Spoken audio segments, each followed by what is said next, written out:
Welcome back, folks. This is Tommy, Help with Gadgets, and we've got another interesting knife to review today. This is the Hoback Radford. This one is the USA-made version, so let's go ahead and get into it. This one's actually on loan to me from Karco. Really appreciate him allowing me to take a look at these knives, disassemble, clean them, use them, and review them, and all that good stuff. So I want to say thank you to him for that. This is about 3 1/4 inches on the blade length and overall length of just under 8 inches. Let's go ahead and get the scale out here.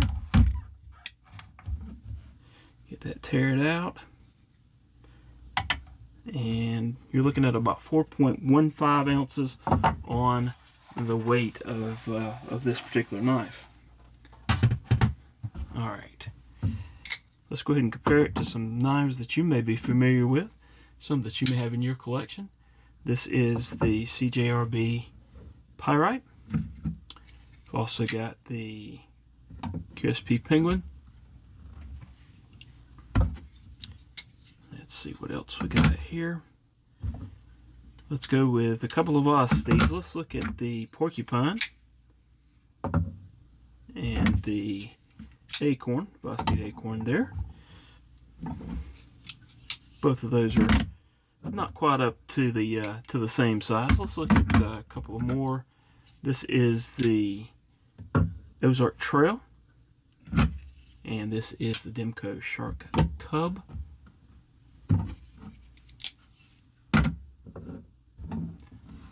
And let's look, well, we need to put that one up.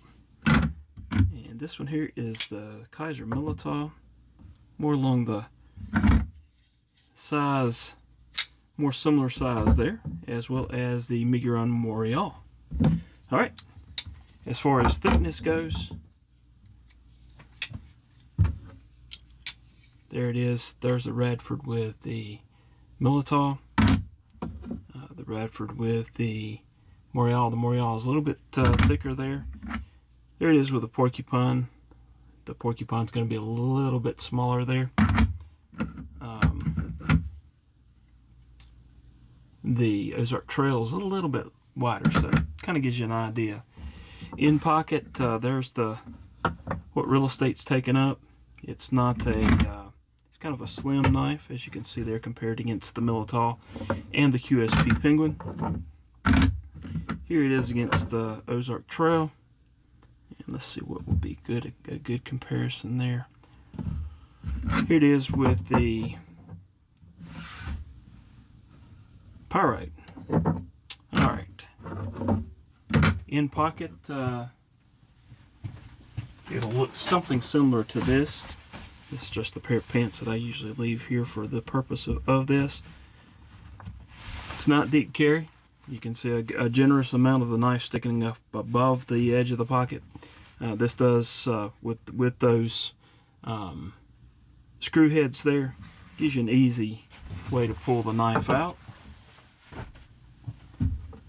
Let's look at the knife itself and talk about some of the things about it. You do not have a lanyard hole on this knife. Now, this knife has been modified a little bit. This thumb disc has been put in, and access to that thumb disc has also been added, from what I understand. This is the USA version, so it does have the S90V blade steel, and you've got an interesting pattern milled in there. It looks almost like it's made to look as if it kind of, that this edge is worn and that the cross hatching there has faded out, but very cool the way that's done.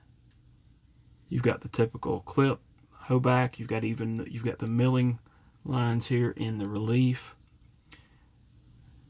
You can see how the knife fits there in the scales.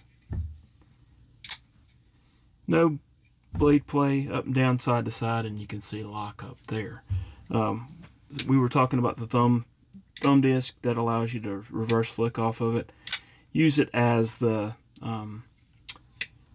with a thumb, of course, and also there is a flipper on this one as well. So multiple methods of deployment.